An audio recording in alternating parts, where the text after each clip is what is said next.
and Department of Education of Mother Teresa Women's University in Kodaikanal. So by having the wonderful collaboration with the top level state and central universities of the country, we are having a new model to the teacher education institutions in the state and in the country. So, as you know, this is the second international conference we organized in the last 3 months. We had one in October 25th, where also we had top level education institutions with us in the organization and the presentation of the papers indeed. Now, as the title to be presented by Dr. Eugene Sivadas here on teaching the TikTok generation. So the newness and newness or the catchy title itself tells us how it is challenging for the teachers of today and tomorrow to teach the new generation whom is called or termed by our resource person as a TikTok generation in the age of artificial intelligence. So when we go through the title framed by our resource person, it has three parts. One is teaching. So teaching and learning is always important and will always be continue to exist in the world, though its form and the strategies and the technologies used may change day by day. The teaching and learning process will be continued. Then the TikTok generation. If it's TikTok generation, we do not know what would be the term used in the next day, because the technology has been ever changing, isn't it? Day by day, the technology and its form, its facilities, its characteristics, everything is undergoing changes. So that is the second term of importance in the title. And the third and most important one is the age of artificial intelligence. So the term artificial intelligence has been there for a decade, but nowadays, in the last 2-3 years, or in the ongoing days, the artificial intelligence (AI) is discussed everywhere, in every field, not only in education, but also in the training, in the hospitality, in the business, everywhere. The term artificial intelligence has been discussed and its opportunities are being used. Now, by analyzing these three terms and consolidating the title to put together, we can understand that how challenging the teaching and learning process will be in the age of technology, especially in the age of artificial intelligence. See, the artificial intelligence started the way the Microsoft Word told us or shown us the grammar errors, the spelling mistakes, right? Now how is it? We do not want even to type a letter, type a report. We just give some keywords in the artificial intelligence platforms. It gives us everything. So nowadays again, when the chat GPT emerged, it was in the key discussions everywhere across the world. See, immediately the Google Bard came now. So all those search engines are even integrated with other platforms nowadays. So ChatGPT or Google Bard or any other artificial intelligence platform is not standing its own now. It has been, all these have been integrated in all the other fields. So that way the possibilities are ever changing in the days and in the day it will be changing in the days to come also. So now you can see, if you want to create a video, we do not want to have an actor or actress to act. We do not want to have the high-end cameras. We just give the script you just give the images of the person who want to act in each situation, each scene. Then the technology creates its videos, in different art forms. So that way, technology has been improved like anything, and will also be continuing to change its phases. So we cannot say that I am an expert tech savvy today by having some expertise in any of the fields today. So when tomorrow comes, the technology may be changed. So that time, if we do not update ourselves, our skills, we may fail. And especially when we are in the profession of teaching and learning, the teaching and learning process itself have undergone lots of changes. Earlier, the teachers were authoritarian in their nature. They were considered as the knowledgeable person, and their role was limited to disseminate the information or transfer the information, like what happens in a bank, right?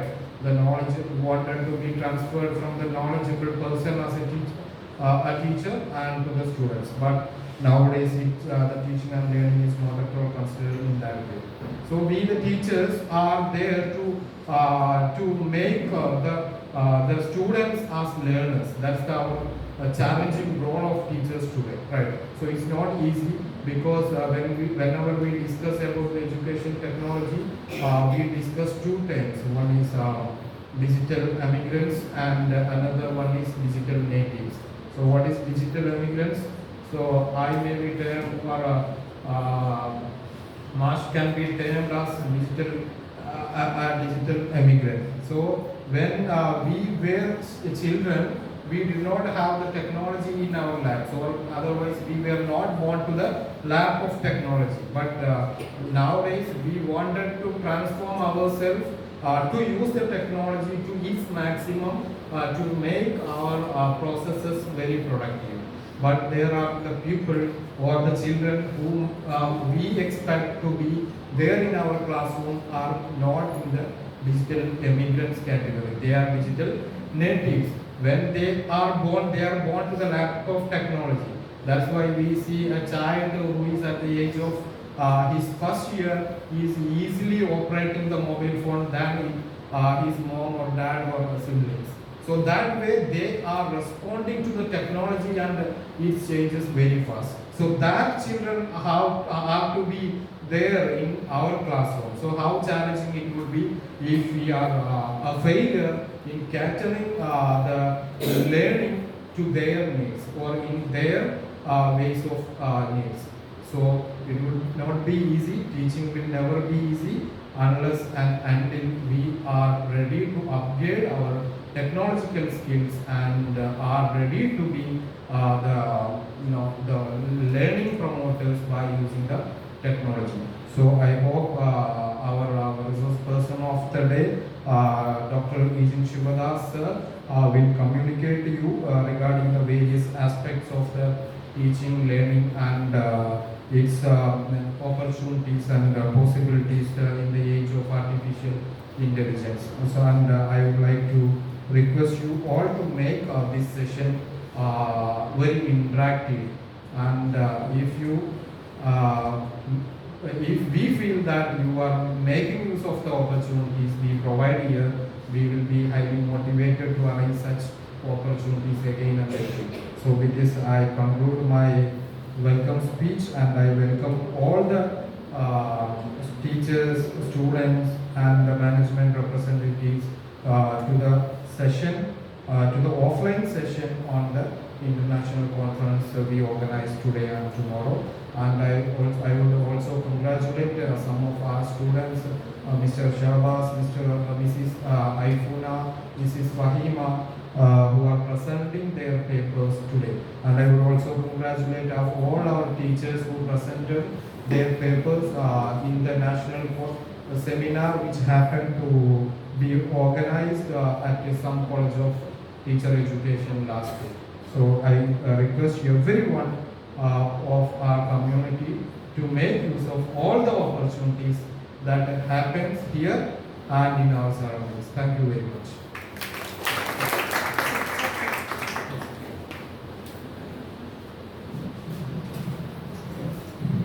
It's a privilege of mine to have been introducing the guest of honor for today.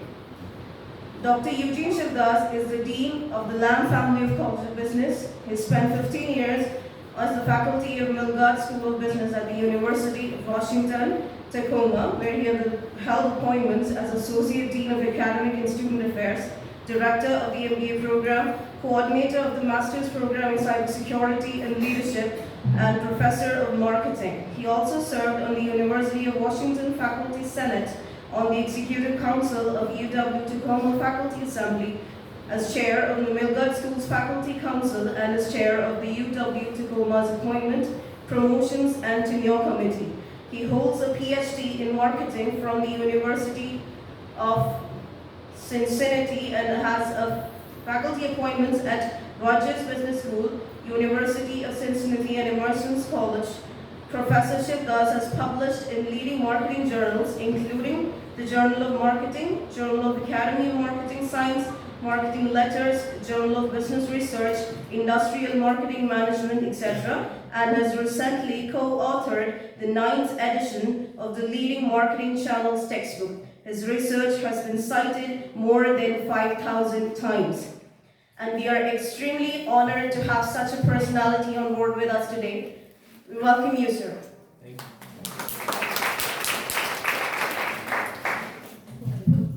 So, thank you for inviting me here, Mr. Abdullah Master, sir, Principal Nasir Ali, and respected teachers and students. So, first of all, a little bit about myself. I grew up in Delhi, and I went to college at the University of Delhi, and then went to the US to study. I got my master's and PhD there, and worked in industry management consulting, and then became an academic. And I've been teaching in business schools. I'm a marketing professor by training. Right now, the Lamb Family College of Business is one of the largest business schools in the United States. It's got over 5,000 students, and the university has about 30,000 students. So we are located in San Francisco. Has anybody been to San Francisco? No. Have you heard of it? Yes. Yes. So San Francisco is the starting door to Silicon Valley, right? So Google is headquartered there. YouTube is headquartered there. WhatsApp was developed in Silicon Valley. Airbnb, Uber, Lyft, everything was developed. So it's a very dynamic system. A lot of the fintech and biotech companies, the world's largest biotech companies, Gilead and others, Genentech, they're all located there. So it's a very dynamic. Oh, I forgot one company that is located in San Francisco in Silicon Valley. I've mentioned several, Google, YouTube, but there are two that I did not mention. Can you name those two? Which one? Meta, yes. So Facebook is located in Silicon Valley, right? And so is ChatGPT. Okay, OpenAI is located there. So it's a very dynamic hub. Now, what am I trying to say? How many of you have Facebook accounts? Can you raise your hand? No Facebook? No? Instagram? Okay. How many of you use ChatGPT? Just 5-6 people. All right. So I'm going to start with a little story. You know, when I was very young, ATM machines were coming to India, and all the bank tellers and the bank unions were protesting. They did not want ATM machines. They were half right, right? Because ATM machines means fewer bank employees, right? Mobile banking means fewer bank employees. But you cannot stop progress. So the fact of the matter is that ChatGPT, artificial intelligence are going to be part of our lives. So either you join them or now if you are, especially for people like you who are very young, you don't have the option, right? There's no reason to stand up against artificial intelligence because it is going to be the part of your lives, right? So there's no reason to stop or argue, but just join it. So the second part of my topic was on TikTok. Now, interestingly, my older son, works for TikTok as a product marketing manager in New York City. Okay, so now why I mentioned TikTok is as follows: that today's students are used to watching 20-second reels, right? And the problem is you and I are not that interesting, right? So how do we get the attention of students for 1 hour or 2 hours when they're used to watching 20-second reels, right? So these are the two challenges that we face. So first let me say about ChatGPT. Those who use it, can you raise your hands again? Okay. What do you use it for? I use it for academic purposes. Okay, so you have it write your papers or? No, for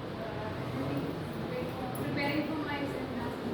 Okay, I also use it for academic purposes. okay. Anybody in the back? Okay, so now the problem that we have as teachers would be that once upon a time, if you're teaching a subject like English, you want students to write a paper, right? Or write an essay. Now, the ChatGPT can write it in 10 seconds, right? So, the problem is that you're reading not something written by the student. You're reading something written by ChatGPT, right? So you're wasting your time. You're reading something developed by a machine. So, and you're reading the same thing 50 times, right? So the question then becomes, what can you do to train the students? I mean, you can tell them, you can have an honor code saying that I did not use ChatGPT. It may work, it may not work. But what can we do to utilize that? So in preparation for this, I asked ChatGPT. I have an account, okay? I use it to do little things, and so I asked ChatGPT to develop a lesson plan, on Indian independence, and in 10 seconds it gave me a 1 hour lesson plan. Okay, what should I cover in 5 minutes, 10 minutes, 20 minutes, and it gave me 5 assignment suggestions.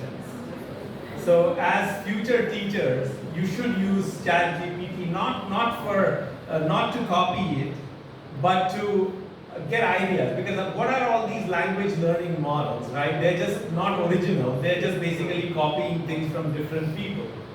So you get better ideas. You get the brain power of a lot of different people. So what did it tell me to do in that 10-15 minutes? It gave me suggestions for 6 exercises, like what to ask the students, right? It said 10 minutes focus on 3 people, Mahatma Gandhi, Nehru, Subhash Bose. But then it said ask students to write an assignment on a less known freedom fighter. Maybe you can say write a assignment on a well-known freedom fighter from Kannur district or from Kerala, right? So you can ask it to do a lot of things. So it'll give you, so have you ever been trained to use it as a lesson plan? No? So you should check that out. Like, so the first challenge that we face as teachers is that some subjects you know a lot about. Other subjects you may not know as much about. So you know a little more. So what you can do then is you can use these models to learn a little bit more. So that's one of the things that so basically you can try to use it to even write the first, do you use it to write the first draft of a letter? No? So you can give it 5-6 keywords and say write me a letter. And it'll write you a letter, then you fix the letter, put it in your own voice. The other thing ChatGPT can do is it can grade exams for you. Have you tried that, the teachers? Have you asked ChatGPT to score the exams, mark? You can. You give it an answer sheet and you say, okay, grade these exams. So what it does is that it makes it more efficient, right? You don't need to manually do things. It can generate exam questions for you. So you give a topic and say, give me 25 questions. And it will give you in 10 seconds, 15 seconds. So what I'm trying to tell you is that use artificial intelligence not to be lazy, but use artificial intelligence to be smarter. You know, there is the thing called work harder, but there's also something called work smarter. So work smarter, try to enhance your teaching skills by not blindly copying what ChatGPT does, because some of the answers they give are not very good. But ChatGPT, but I think try to use it to see how you can reteach something, right? How can you develop a better lesson plan? How can you use it to structure a class? So if you're teaching a 1-hour class, what can you do? What should you do in the first 5 minutes, the next 15 minutes, the next 15 minutes? And you can organize a very, very, very useful and more engaging. The second thing, you can use ChatGPTs to improve your writing, right? You improve your writing, get feedback, and so the whole idea is this. So that's one thing that I want to say. Second, how many of you are familiar with the concept of flipping the classroom? Have you tried flipping? Yes? No? No. Okay. So what happens is that flipping the classroom is a very tough thing to do. Okay? And it's a little bit tricky. Now what, you know the word homework, right? What does homework mean? You do some work at home, right? So flipping the classroom means you take something and you flip it over. So what you do is you record videos of the lesson and ask students to watch it at home and do the homework in class. What's the benefit of that? What is the benefit of that? Sorry? Discussions, yes. Better results. Better results in what way? In understanding the concept and reciprocating them. Yes. Here's how it works, right? So you ask students to watch the video at home. Now, if I'm very smart, I just need to watch it once. If I'm not that strong in that subject, I can watch it 2 times, 3 times. If I'm motivated. If I'm not, I won't watch it. I'll just play it and just go and watch TV, right? But I can watch it 3 times. Then what do I do next? So I know the concepts. So in class, you can divide students into groups. So students can teach each other. So you give them the homework in class and say, okay, now here is the problem, you solve it. Because you don't have to teach them anything because they already watched the video of your lesson, right? And then the stronger student can explain to the not so strong student in that subject, okay, this is how it was done. So they are tutoring each other, right? So it's free tuition. So the strong students are motivated because they feel good when they help the not so strong students. So that is flipping the classroom. So what are the 2 problems with flipping the classroom from a teacher's perspective? I'm not talking from a student's perspective, from a teacher's perspective. What are the 3 problems you're going to run into? Like how you said, sir, if the child is not intending to watch that, then it's a problem. And when he's coming to the class, won't be able to solve it from Exactly. So number 1 problem is that you assume that the student will watch the video. If they don't watch, then you can't flip, right? Because they didn't watch it, so what can you do now? That's number 1. The second problem, what is the second problem with flipping the classroom? Making the video. So there's a lot of work that goes into it, right? Because you have to spend a lot of time And one tip, if you're making videos, what's the first problem that I notice that people do? The video is running for 4 months, but the person is wearing the same shirt all 4 months, or the same dress. Why? Because they recorded all the videos in one day. So change your clothes, even if you're recording it on the same day. So at least it looks like you recorded it over a longer period of time. So that's the second problem, making the videos, editing it. So it's a lot of work up front. The third problem is, this is a political problem. What is the problem? I was thinking about saying it, making the video catchy. Yeah, making the video catchy, how to make, so most videos have to be short. So you cannot do 45-minute videos, if people are going to do 5 minute, but you can divide it by topic. The third problem is, other people will think you're not doing any work because they're walking past your classroom, you're just sitting there, right? And people are doing the work, right? So you have to, because you spend all the time making the video, and what they're seeing is you're not teaching anything. You're just sitting there in class and people are doing the work together. So those are the three problems with flipping the classroom. But try it, it's a lot of work.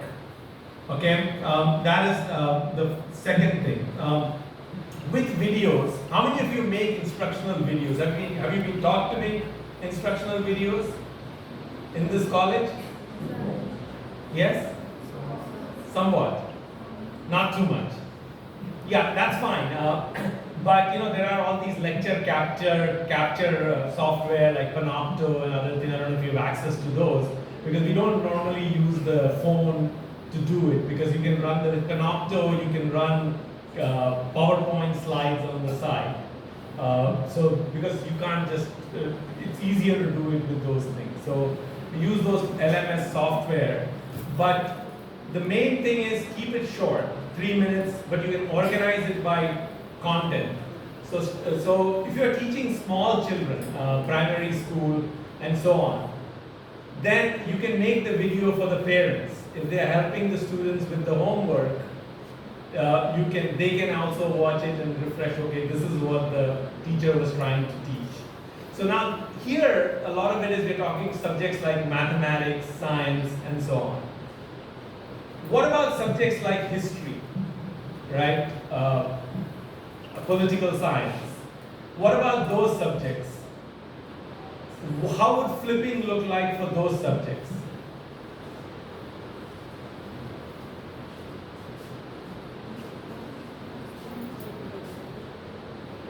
So one of the problems, I don't know, how many of you are planning to teach history and things like that?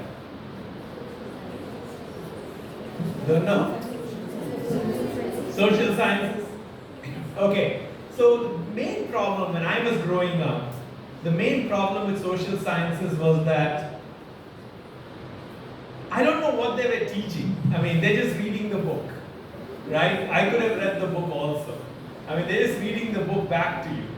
But nowadays, with YouTube, with other things, there are a lot of great documentaries. There are a lot of things that you can share to enhance the discussion, right? So I think the problem with a lot of the social sciences is that you're just teaching something that you could just read. It's not like math or science or chemistry, right?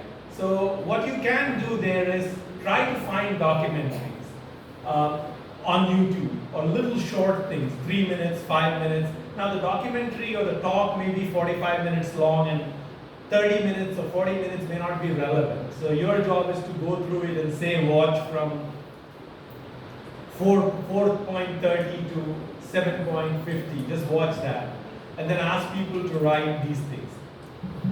So with these technologies, the main thing is how do we make it interactive? So the way we make it interactive is that after each task, like watching a 3-minute video, you have to give them some assignment that they can Google, saying that go find me 3 things or 4 things related to this. So when you make it more interactive, that forces them, right? If you just ask them to watch the video, you don't know whether they watched it or not. So otherwise, or you can give quizzes using ChatGPT, right? You can develop quizzes. So you got to do 1 or 2 of these things. Now, talking about the TikTok generation, the main thing, as we said, is that they are used to these 20-second videos, right? Instagram Reels, same thing, right? How do we make it more interactive for them? And that's the challenge, right? So the only way we can do that is these small group discussions. At least when I was growing up in Delhi, we didn't do small group discussions. We just did these big group talks. But small group discussions where students are asked to discuss things and bring up. So for example, we learned, right, in history or social sciences, like we just learned, okay, India got its independence on August 15, 1947, right? That's a fact. And then we have a bunch of other dates that we have to remember. This happened in January 26, 1950, and so on and so forth. But what you can use it is to have a lot of discussions on different subjects. That is, so to make people think more, rather than just absorb a lot of information that they could have read. The other challenge which is happening because you guys are young, and as students you know this, is that once upon a time, the teacher was the person who knew the most, right? Because you're the sage on stage, as they say. But now you're more like a coach, right? You're more like a coach, like you're preparing for the 100 meters, the coach is not running with you, the coach is kind of saying, put your head like this, or hit the bat like this, or hold it like this.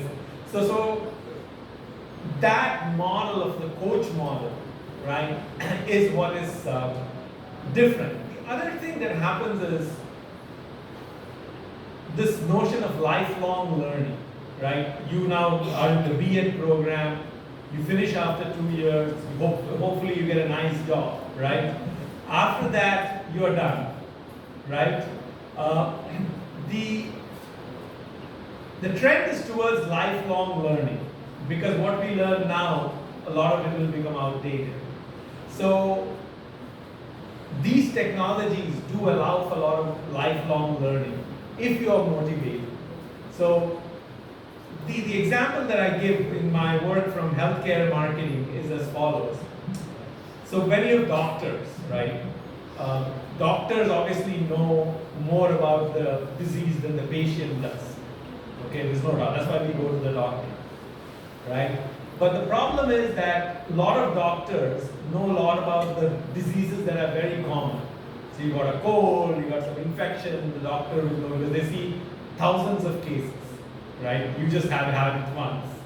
But when the disease is very rare, the doctor may have only studied it for one day in their whole syllabus. Whereas you, because you have that disease, you can learn much more about it than a doctor can, right?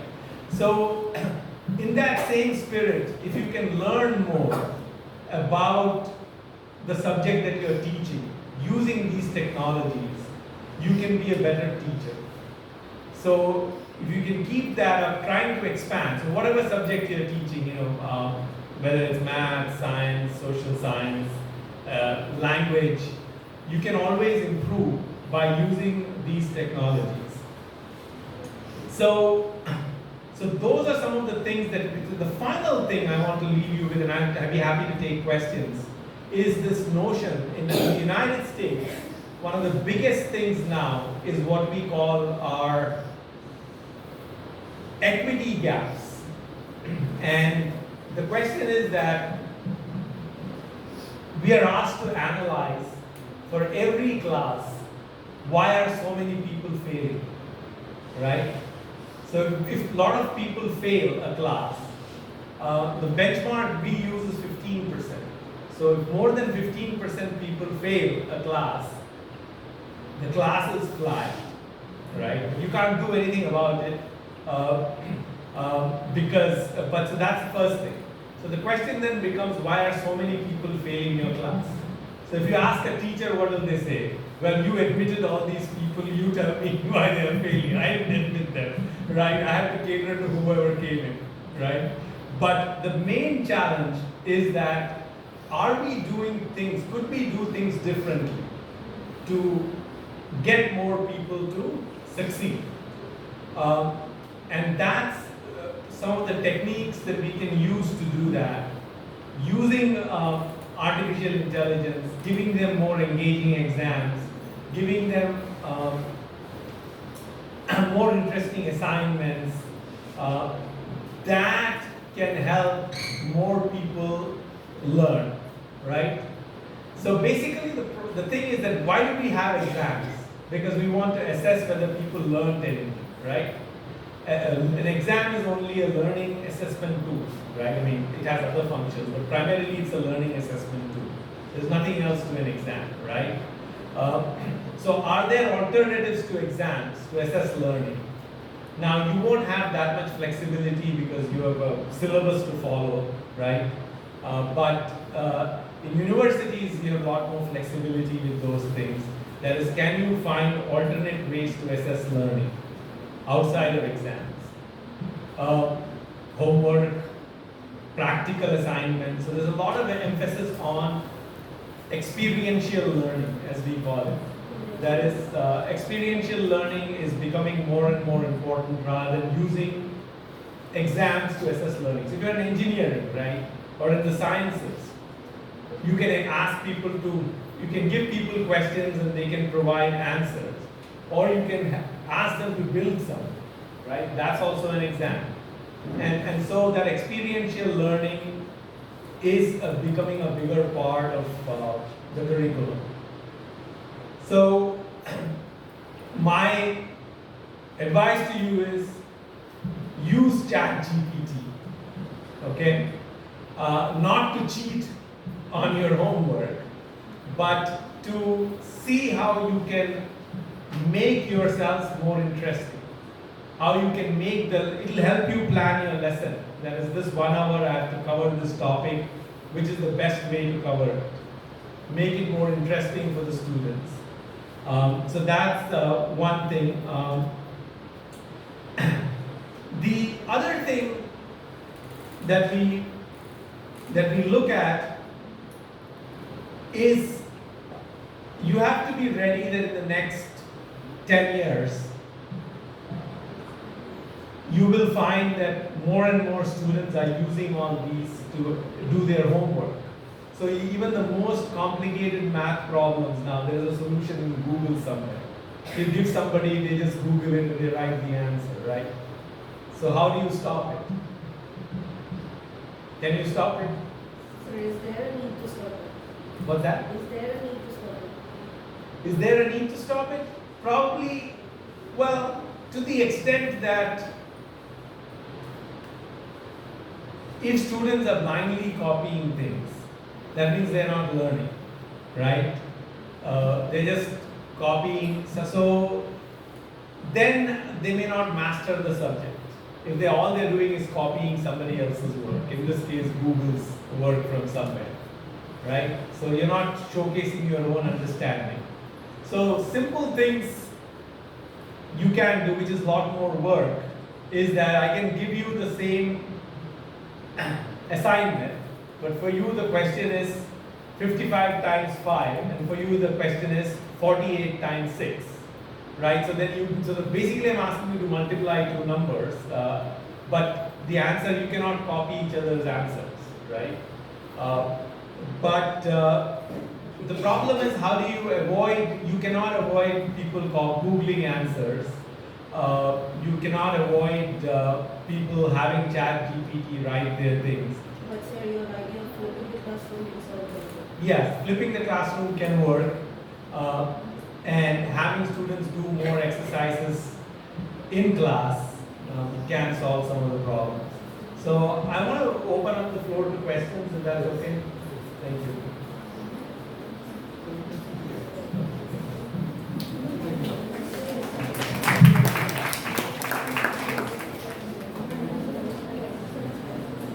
See, sir has touched different words, and obviously all those words or the terms or the practical ways of making the classrooms future ready classrooms are being discussed by sir here.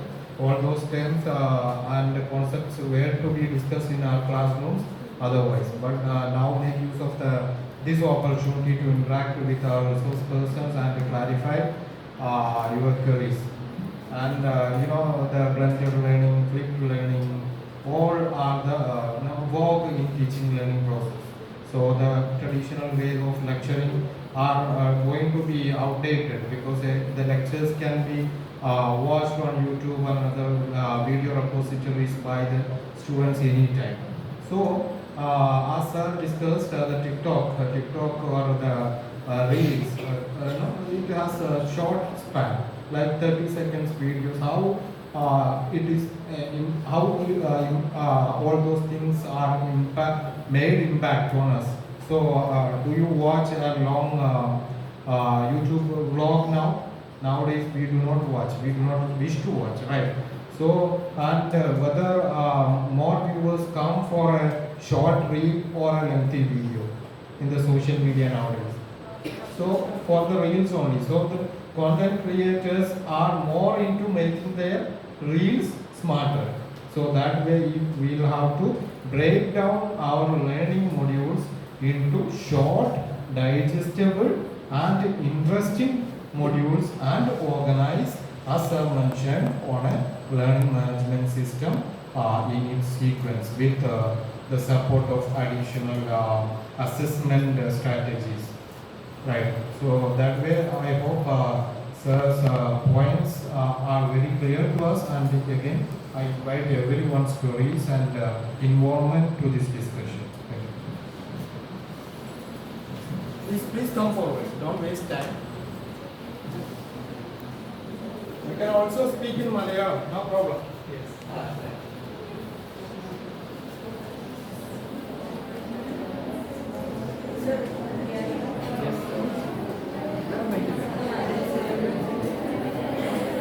I can take it.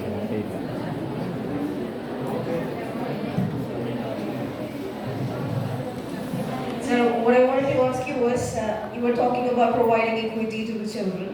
And in our school curriculum, you currently follow a constructivism method, and we don't get as much of an experience or a practical-based learning process in there. It is much more not into very much deeply onto that. And for that to happen, I believe there must be an evidence-based teaching program also undertaken. On that, lying on that fact, what we are learning now through the teachers training programs, how do you update that? Like, how do you say that this will be updated to this thing, or something that will be learning, or we are the teachers of the future, right? So we need to teach the students of the future. So what we are learning is a constructivism method that is correctly being operated, and whereas the world is shifting from constructivism to evidence-based teaching.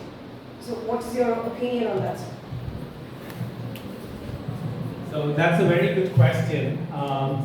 So the first thing, before we get into all these methods, is the mindset of the teacher, right? So if the teacher does not believe in equity, all these are things you just learn in the book and then you forget about it, right? And I don't mean that that makes the teacher a bad teacher or a bad person. It's just that they have a different philosophy. They believe that all these methods are just a way or a technique to pass people who are not studying. Rather than, once upon a time, maybe when Abdullah Master was teaching, SSLC failing rate was very high. Right now, nobody fails, right? And is it because everyone passes? So the question is the syllabus easier, or is it your teaching techniques have improved? So the first thing that you have to see is that your mindset. Do you believe in equity? Not just what you were taught or what you read. And then the question is that you have to understand why are certain students not performing well. And then you can try different experiments to see whether this model will work or not. So the problem with these models are that they're not general models. So all of you are teachers, you may end up teaching in very different schools and with very different types of students. So what may work in your school may not work in her school because a very different student body. But I think it's more about openness to new ideas, the willingness, because our first reaction, if somebody comes and says there is a large equity problem in your class, is that your question would be, what are you trying to tell me? I'm not a good teacher? Is that what you're trying to tell me? Is that why people are, or my defense mechanism will be that, these students are not good, they're not studying, I'll come with 50 reasons. But if I can be open to other more evidence-based techniques, so a lot of times what happens is that a lot of the people, they taught something they've been teaching for 25 years, and they think what they have taught is working fine, and they don't want to change. So that's the main thing. But yes, so it's more about keeping your mind open. Are you willing to experiment? And are you allowed to experiment?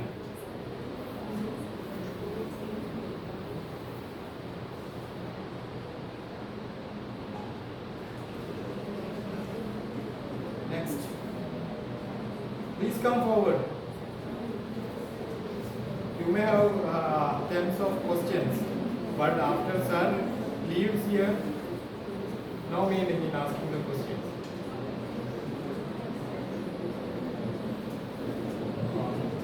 So in that case, I will ask a question to you. So sir has mentioned many things here, and the free learning and many other things. So what's your point about the flexibility and decentralization of education, especially the school at school level in our state or our country? It should be made more flexible, sir, because just like sir has now told that we need to experiment different methods and we need time to experiment different methods. So our curriculum is so deeply packed that we don't have the time to experiment with children and provide the best for them. And so it should really be made flexible as each of we choose to. Yes. Other queries, please. Please come forward. I know that you have many questions and doubts to be clarified, but something is making you back or pulling you back. So please come forward. See, in our country, as it's a developing country, we have different practices when compared to the developed countries like sir is working. So the academic culture, academic practices, academic control by the authorities, everything may be different. So please make use of this opportunity to interact on those grounds too. Sir, I'd also like to ask how much improvement has evidence-based teaching made in your curriculum? I think it's made a lot of changes. It has been, so what can we actually measure? We can measure student satisfaction, we can measure student outcomes, right? Passing rates, the grade distribution, and those are the dimensions, and then student satisfaction. So we do find that with experimentation they improve. I talked about all these videos and all that. Now, one thing we do is we have on staff instructional designers. So instructional designers will help develop help you edit the videos and do other things for you and improve your PowerPoint slide deck and things like that. So that help is always helpful. So what have you found different, like in the teaching curriculum inside here and also out with your curriculum? What is the difference that you have found and what are the in the school system, K through kindergarten through 12? Yes. So here is a couple of things. The American system, so the Indian system, the way I would describe it is that it's like a staircase. Each step is the same height. You go 1, 2, 3, 4. In the American system, kindergarten through 5th grade, which is the elementary primary school, you will find that it may be a little bit easier than the Indian system.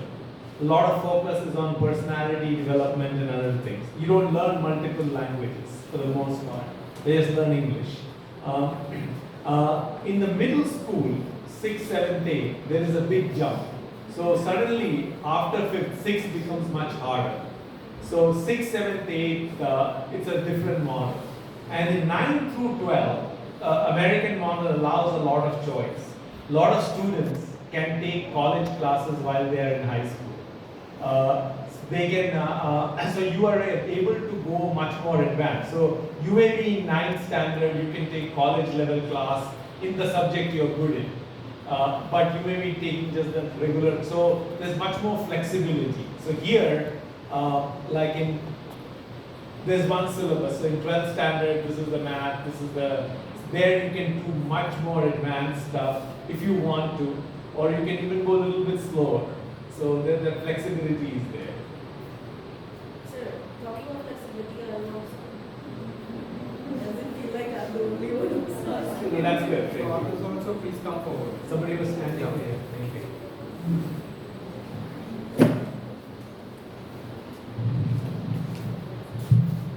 Good afternoon, sir. So my question to you is, you are coming from America, and there you have a well-developed education system, and the public education system is well-developed. Here in India also we have a well-developed education system, but considering our population, our education level, especially if you see, maybe not Kerala, but the literacy level throughout the country, is it possible to implement such a system that you have over there in India, considering our all the barriers that we have, social, educational and financial barriers?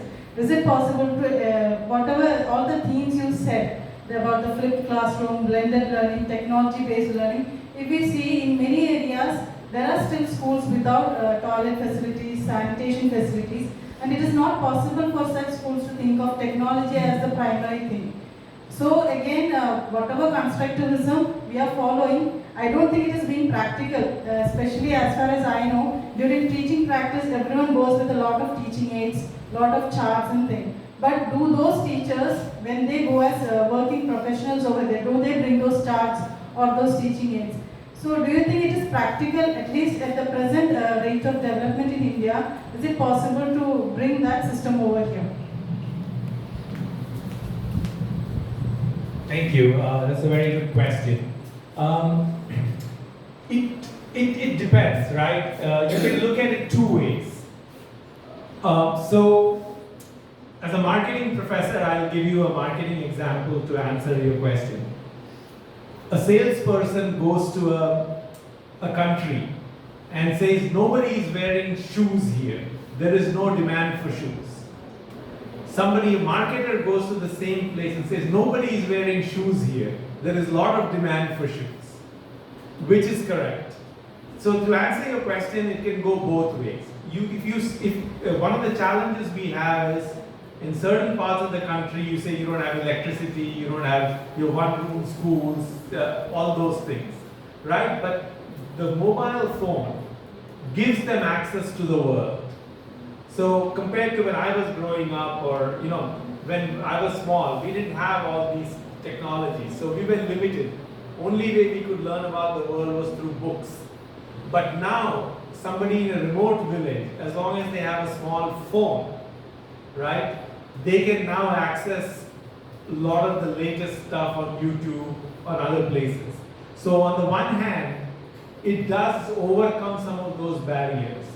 But yes, some of the other things on where you don't have resources, like you're talking of classroom doesn't have electricity, you cannot use computers and PowerPoint slides.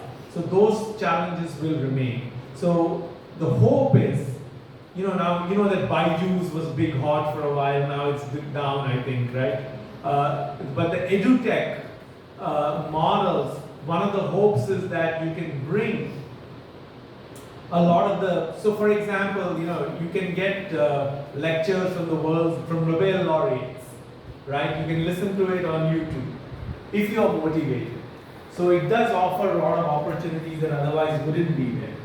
So you can look, so you can learn cutting edge career, even if you don't have a good teacher in school,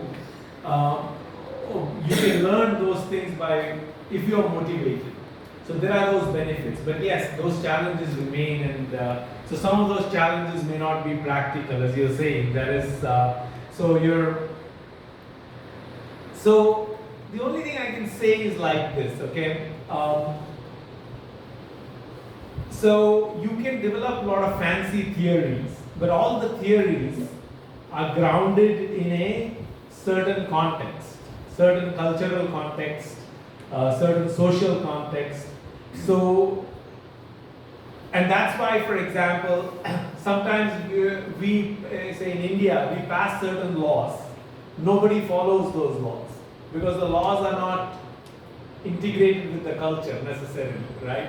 So people in a lot of states, like I know I grew up in the north, like the rule may be there that all the children should share equally in the parents' property.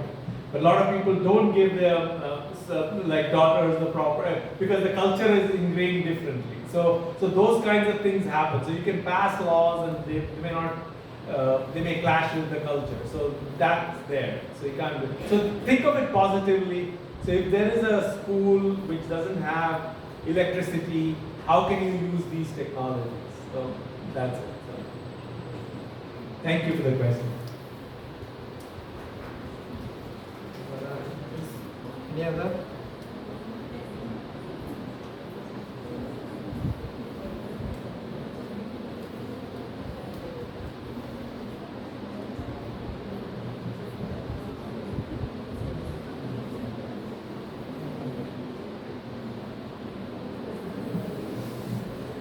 So our country is having lots of diversities. So if we try to find the unity in these diversities, there will be a way. So if there is a will, there is a way. As it's if we find reasons for not working or not bringing the changes, we will never have the changes. These same barriers will be there for long. So if we have listed barriers before us, and what we can do, whatever the barriers which we can easily overcome, that we overcome first. Then we aim of overcoming the bit difficult barriers later. So that way we will be having the changes. And as sir mentioned, in the country where he was having a lot of flexibility in terms of curriculum, in terms of transaction of the curriculum. But we do not have much flexibility today, but I hope the implementation of new education policy in our country from the in the coming years it will be widespread everywhere in the higher education especially. So that then we will also have lots of flexibility. A student who learn science program can, if he is interested for the music or any other art subject, he will have the flexibility to go to the other department of the same institution or the other institution or the institution affiliated to the other universities and acquire some credits and come back and continue his program. So that's why the academic bank of credits, ABC. So you have registered in ABC portal.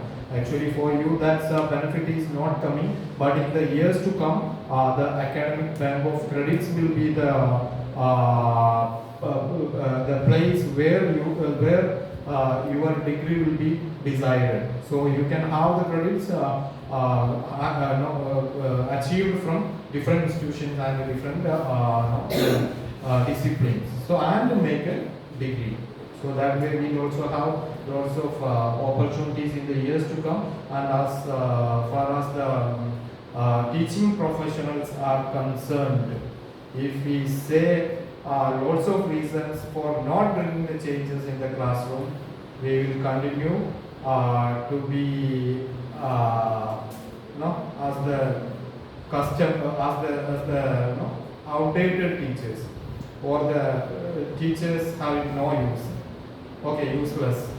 So, but if you find the ways to overcome the challenges, the barriers, and bring some changes in the classroom, we will be noted. That may be that the changes which we bring here might have already been brought by many other institutions for years long. But as far as that institution and the children before us are concerned, that the changes which we bring will be new. So that way I hope you will be strengthened by the BEd program to be proactive in our profession. And I wish to thank our resource person, Dr. Eugene Sivadas, for coming over here and making us experienced with his thoughts. And I am definitely sure that the points which we put here in his session today will be continued to be discussed in our classrooms. Okay. So that way we will be pondering over the possibilities and the challenges and ways to overcome those challenges in our classroom amidst all the other barriers in the diversities. Thank you very much for coming, and I hope the collaboration between us will be continued for long. Thank you. Thank you very much. Good luck with the meeting. നമ്മുടെ പ്രിയപ്പെട്ട വിദ്യാഭ്യാസ sir മറ്റന്നാൾ അമേരിക്കയിൽ പോവുകയാണ്. നമ്മൾ മട്ടന്നൂർ ഹൈസ്കൂളിലെ ദീർഘകാലം മാനേജറായിരുന്ന ശിവദാസ് സാറിൻ്റെ മകനാണ്. അദ്ദേഹത്തിൻ്റെ സംഭാവന, യൂജൻ സാറിൻ്റെ സംഭാവനയാണ് മട്ടന്നൂരിലെ മലബാർ റേഡിയോ. മലബാർ റേഡിയോ ഇദ്ദേഹത്തിൻ്റെ സംഭാവനയാണ്. ഞങ്ങളെ വിദ്യാഭ്യാസ മേഖലയിൽ വളരെയേറെ താല്പര്യപ്പെടുത്തി അടുത്ത ദിവസത്തിൻ്റെ മട്ടന്നൂരിലെ യൂണിറ്റി ടിക്ക് 5 ഏക്കർ സ്ഥലവും ബിൽഡിങ്ങും അദ്ദേഹം ഞങ്ങളുടെ സ്ഥാപനത്തിൽ തന്നിരുന്നു. അതുപോലെ മട്ടന്നൂർ ഹൈസ്കൂളിന് നാളെ 2 ഏക്കർ സ്ഥലം വിദ്യാഭ്യാസത്തിന് വേണ്ടി അദ്ദേഹം കൊടുക്കാൻ തീരുമാനിച്ചിരിക്കുകയാണ്. വളരെ ഇനിയും സാറുടെ പ്രവർത്തനം വിദ്യാഭ്യാസ മേഖലയിൽ ധാരാളം ഉണ്ടാവും. നമ്മുടെ കോളേജുമായി കൊളാബറേഷൻ ഉണ്ടാവും. ഇവിടെ നമ്മളെ ക്ഷണം സ്വീകരിച്ച് വളരെ ഇന്നലെയാണ് അദ്ദേഹത്തിൻ്റെ അച്ഛൻ്റെ ചടങ്ങ് കഴിഞ്ഞ് വയനാട്ടിൽ നിന്ന് ഇന്നലെ 3 മണിക്ക് എത്തിയത്. ഇവിടെ ഞാൻ 5 മണിക്ക് കോളേജിലെത്തിയപ്പോൾ പ്രിൻസിപ്പൽ സാറിൻ്റെ സംശയം പറഞ്ഞു, ഓക്കെ പറഞ്ഞു. ഇവരോട് സാറിന് വളരെ നമ്മൾ ശ്രദ്ധിച്ച് ഇവിടെ എത്തിച്ചേർന്ന യൂജൻ സാറിനെ കോളേജിൻ്റെ പേരിൽ ഞങ്ങൾ മാനേജ്മെൻറ്റും പ്രതിജ്ഞ രേഖപ്പെടുത്തുന്നു.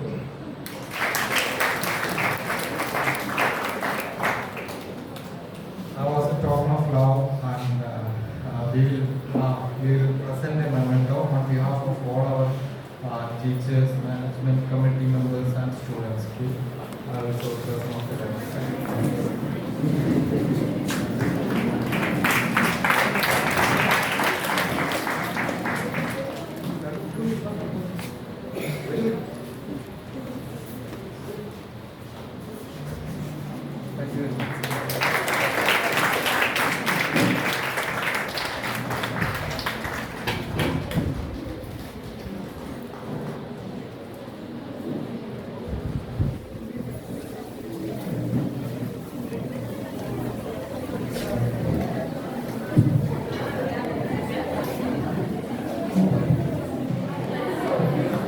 A warm and graceful good afternoon to our most valued honorable chief guest, principal, teachers, and my dear friends. On behalf of Colonel Salafi B.Ed College, I would like to extend my hearty vote of thanks to our chief guest, Mr. Eugene Sivadas sir, who has spared his time from his busiest schedule to grace this occasion. Today, we had an opportunity to hear your thoughts, and this will surely be going to encourage us in our future events. Your thoughts have enlightened our minds and shown us a new path. Thank you, sir. A special mention to our respected principal, Nasir Ali sir, for being the catalyst that stimulated us to do our best and standing as a pillar of strength. I sincerely thank Abdullah sir for his efforts today. I also extend thanks to all the staff and teaching members for their enormous cooperation. Last but not the least, a big thanks to each one of you for making this conference a great success. All the best for the paper presenters. Thank you and have a nice day.